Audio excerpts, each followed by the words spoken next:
Bum, bum, bum. Good afternoon, friends, people in the Mustang communities on Facebook and wherever else you may be.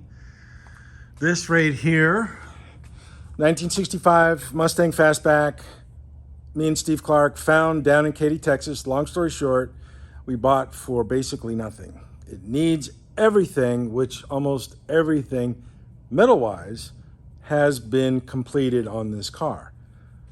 Take a look. A couple days ago, I posted a video of me putting this car onto this rotisserie from that pink chassis dolly. So yesterday, Steve came down and we did probably 95% of all the needed metalwork on the underside of the vehicle. I need to finish welding in these brackets for, I think it's the sway bar. Yeah, sway bar brackets. Finished welding those in. There's only a couple welds, and I drilled some holes to plug weld the bottom of the radiator support, make it stronger. Of course, you'll know and note that we have torque boxes now. When we put the car together, I'm gonna turn the fan back on.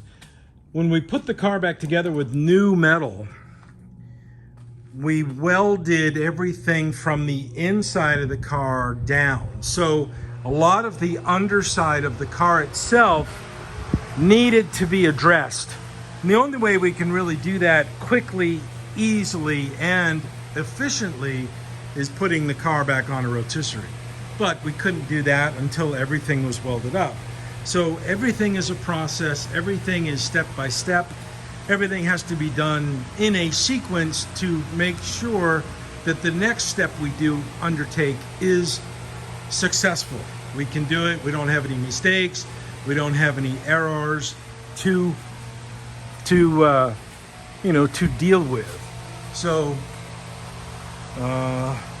this is what we did yesterday. I was able to get a lot done underneath. There's still quite a bit of grinding that needs to be done. Some of the welds, dressing them down. Let me just zoom in, fly in and show you, some areas like that. And underneath on the floor, this part right here is original.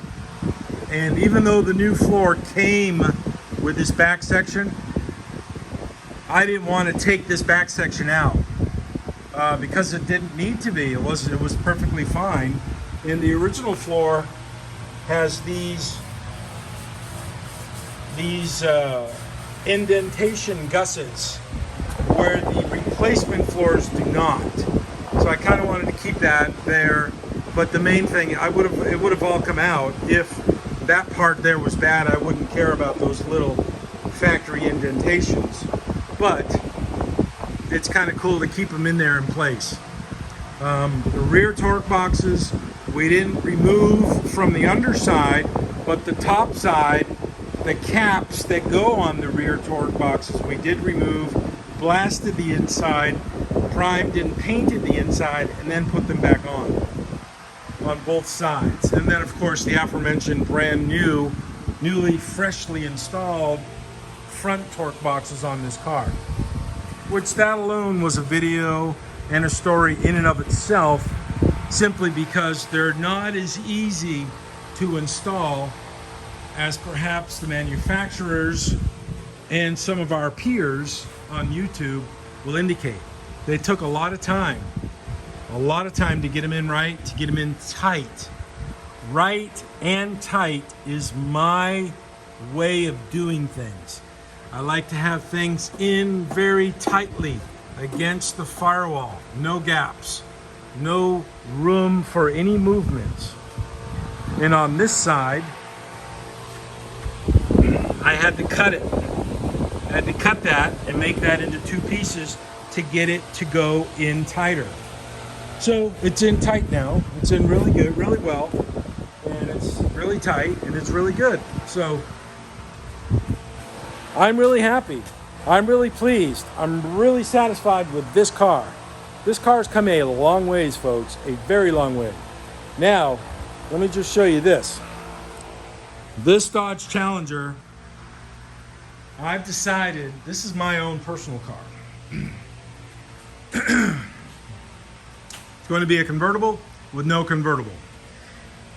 I'm going to raise up this, remove the package tray, you know, right there where the speakers are. I'm going to extend the upper body panel into it a little bit, put a roll bar in there, and put two little humps right here, incorporate it into the deck lid, have no roof on it.